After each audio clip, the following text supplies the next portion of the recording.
बात आती है यहां पर सस्टेनेबल डेवलपमेंट की, यानी कि सतत विकास की प्रक्रिया। क्या हम पेड़ों को काट रहे हैं? जी बिल्कुल हां, काट रहे हैं। लेकिन क्या हम पेड़ लगा रहे हैं? शायद नहीं।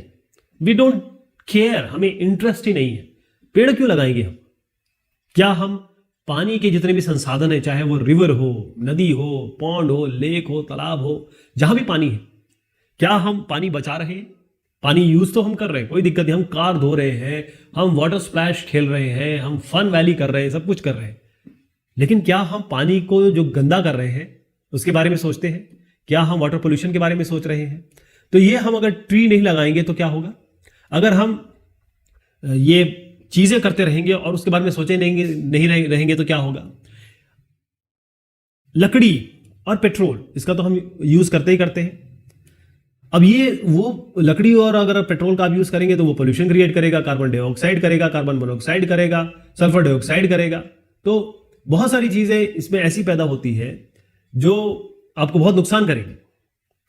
क्या हम क्लीन एनर्जी का इस्तेमाल कर सकते हैं? जैसे सन हो गया, सन एनर्जी हो गई, विंड एनर्जी हो गई, जियोथर्मल एनर्जी हो गई, क्या इसका इस्तेमाल कर रहे हैं? मतलब हम जो ले रहे हैं अपनी मदर अर्थ से, क्या उसको वापस दे रहे हैं? क्या हम ये सोच रहे हैं कि जो फ्यूचर जनरेशन है, आगे की जो हमारी जनरेशन है, हमारे बच्चे हैं, क्या वो जिंदा रह पाएंगे? क्या वो जीवित रह पाएंगे? यानी हम आज हवा, पानी और मिट्टी इसका इस्तेमाल तो कर रहे हैं। तो अगर हमने इसको उस हालत में छोड़ दिया कि जो आगे की जनरेशन, हमारे बच्चे और उनके बच्चे या पूरे विश्व में जो आज के बच्चे हैं वो जब जिएंगे, जब ग्रेटा थनबर्ग ने एक बात कही थी कि हाउ डेयर यू, एक लाइन उन्होंने कही थी, बड़ी फेमस हो गई थी। उन्होंने सीधा जो आजकल के हुक्मरानों हैं उन पे सीधा हमला किया था कि तुम होते कौन हो कि हमारे पूरे संसाधन को खराब करो और हमें आगे जीने के लिए। 15-16 साल की है वो लड़की, 14 साल की है शायद, अभी 15 की हो गई है। तो बहुत ही छोटी बच्ची है वो, उसने जान लिया कि भाई आगे हमारी जिंदगी का क्या होगा।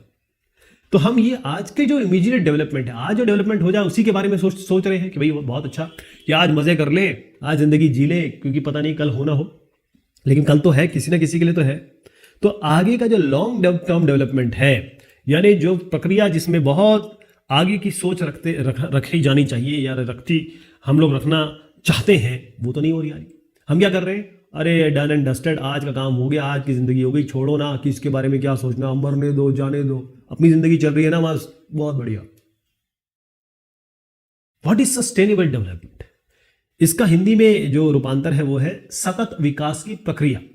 इसका सीधा मायना यह है कि ऐसा विकास जिसमें आज की आपकी सारी जरूरत पूरी हो जाए, लेकिन आगे के जो बच्चे या आगे की जो जनरेशन आने वाली है, लोग आने वाले हैं, बच्चे आने वाले हैं, उनके बच्चे आने वाले हैं, उनके साथ कॉम्प्रोमाइज ना हो। उनके मतलब ये जो जितने भी हम डेवलपमेंट कर रहे हैं, ऐसा डेवलपमेंट ना हो जो उनको नुकसान पहुंचाए। यानी आप इकोनॉमिक ग्रोथ करें, कोई नहीं कह रहा है कि आप आगे ना बढ़े, आपके पास साइकिल है, कार हो, फिर हवाई जहाज हो, फ्लाइट हो, कोई दिक्कत नहीं है, हर आदमी यही चाहता है। लेकिन आप आज के एनवायरमेंट के बारे में भी तो सोचें।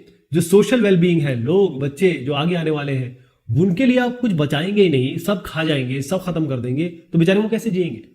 इसे ही हम सस्टेनेबल डेवलपमेंट कहते हैं। बस एक चीज है, आज वो करें जो आगे के जनरेशन को भी वो चीजें मिल सके। अगर आपके पास 100 है तो 90 मत खर्च करिए, 10 खर्च करिए ताकि इनको 90 मिले, फिर ये आगे 80 दे दे। इस तरीके से जिंदगी चलती रहे जब तक कि कोई और टेक्नोलॉजी नहीं आती, कोई और तरीका नहीं आता है जिससे हम एनर्जी रिसोर्सेस का इस्तेमाल कर सके।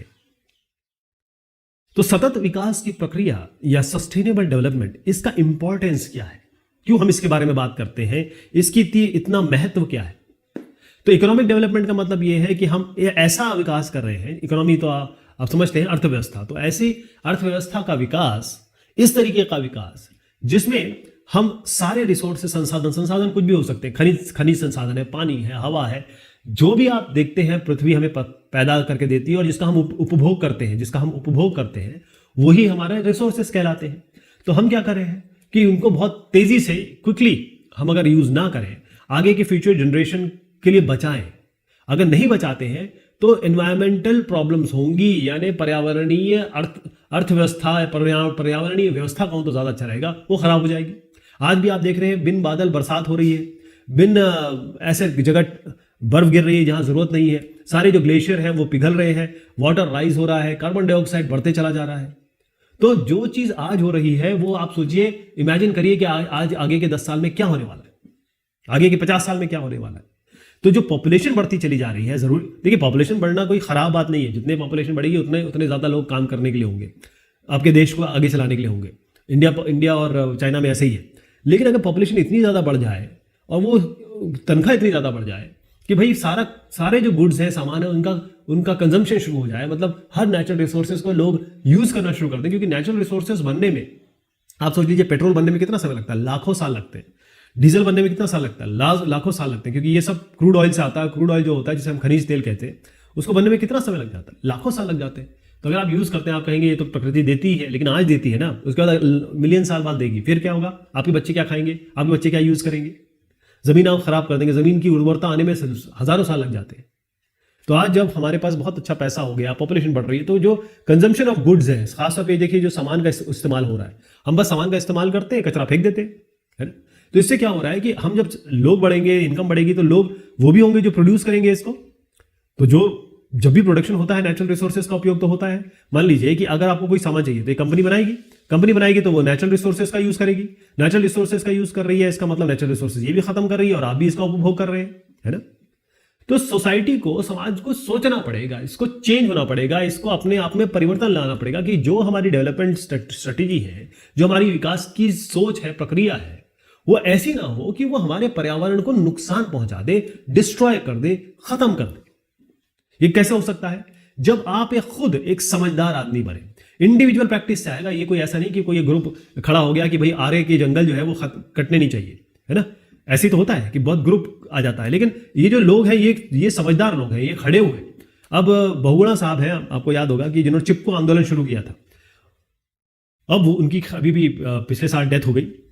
तो ये जो बहुगुणा साहब हैं, इन्होंने ये चीज शुरू की, तो लोगों को पता चला कि भाई पेड़ कितने जरूरी है। हम लोग अपने मजे के लिए, अपने रोड बनाने के लिए, अपने एरोड्रम बनाने के लिए, अपने ट्रेन लगाने के लिए, अपने इंडस्ट्री लगाने के लिए पेड़ों को काटे चले जा रहे हैं।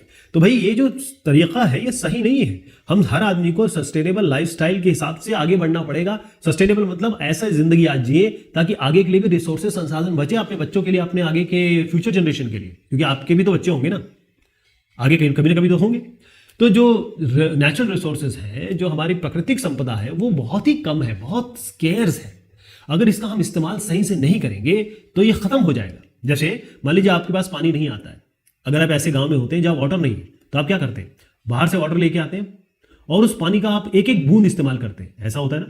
लेकिन जब आपके घर में पानी आ जाए तो आप क्या करते हैं, नल बह रहा है, कोई फर्क नहीं पड़ रहा, नहा रहे, धो रहे, कार धो रहे, पानी पेड़ों को डाल रहे हैं और बस पानी का दुरुपयोग किए जा रहे। पानी नहीं होता तब आपको पता चलता है। तो ये जो पानी नहीं हो रहा है वो आगे होगा, पानी आगे नहीं होगा, तब क्या करेंगे। तो सस्टेनेबल डेवलपमेंट, इसको हम कहते हैं कि सतत विकास की प्रक्रिया वो ऐसा विकास होता है जो आज की जरूरत, meet the needs of the present, मतलब आज की जरूरत पूरी करे, लेकिन ऐसी पूरी करे कि आगे की जनरेशन के लिए जो उपलब्ध संसाधन है उसको कॉम्प्रोमाइज ना किया जाए। यानी कि सबकी जरूरत पूरी हो, आपकी भी, आपके 50 साल वालों की भी, आपके आगे जो 100 साल में बाद आएंगे उनकी भी। ये world commission on environment and development 1997 की इनकी डेफिनेशन है। जैसे फार्मिंग करते हैं लोग, फार्मिंग मतलब क्या होगा, एग्रीकल्चर समझ लीजिए एक तरीके से। जैसे अलग अलग फार्मिंग होती है, गोल्ड फार्मिंग होती है, फिश फार्मिंग होती है, सारी फार्मिंग में आती है। तो अगर हम एनवायरमेंटल फ्रेंडली तरीके इस्तेमाल करें, पर्यावरण के जो दोस्त हैं उस तरीके से हम उस तरीके की मेथड्स यूज करें, तो होगा क्या कि हम चाहे क्रॉप पैदा कर रहे हैं, कोई भी गेहूं, चना, कुछ भी पैदा कर रहे हैं, और जो लाइफ स्टॉक है, लाइफ स्टॉक मतलब होता है बकरी, भेड़, जिनको फिर आगे उनका फ्लैश खाया जाएगा। अगर हम अच्छे तरीके के या कोई जो एनवायरमेंटल फ्रेंडली, इको फ्रेंडली तरीके यूज करें तो हम क्रॉप पैदा कर पाएंगे, लाइफ स्टॉक भी पैदा कर पाएंगे, जानवर भी पैदा कर पाएंगे, बढ़ा पाएंगे उनको, लेकिन हम पर्यावरण को बचा पाएंगे। यानी कि हमारा जो एनवायरमेंट है वो बचा रहेगा, वो खत्म नहीं होगा। तो ह्यूमन हमें खतरा नहीं होगा, और जो हमारा पूरा प्रकृति का जो एक चक्र है उसमें कोई खतरा नहीं होगा। अगर हम केमिकल यूज करेंगे, फर्टिलाइजर, पेस्टिसाइड बहुत ज्यादा मात्रा में यूज करेंगे, तो इससे क्या होगा, सॉइल, जमीन खराब हो जाएगी क्योंकि उसकी उर्वरता खराब हो जाएगी, पानी में गंदगी चली जाएगी, पानी में केमिकल्स चले जाएंगे, और जो बायोडिवर्सिटी है, इसको हम कहते हैं जैव विविधता। जैव विविधता का मतलब होता है एक ही इलाके में आपको आदमी भी मिले, जानवर भी मिले, पेड़ भी मिले, कीड़े भी मिले, सब कुछ होना चाहिए, है ना। पानी हो गया, पहाड़ हो गए, और उसके बाद आपकी जमीन हो गई, सब कुछ मिलना चाहिए यहाँ पे। ऐसा हमको आगे सोचना है।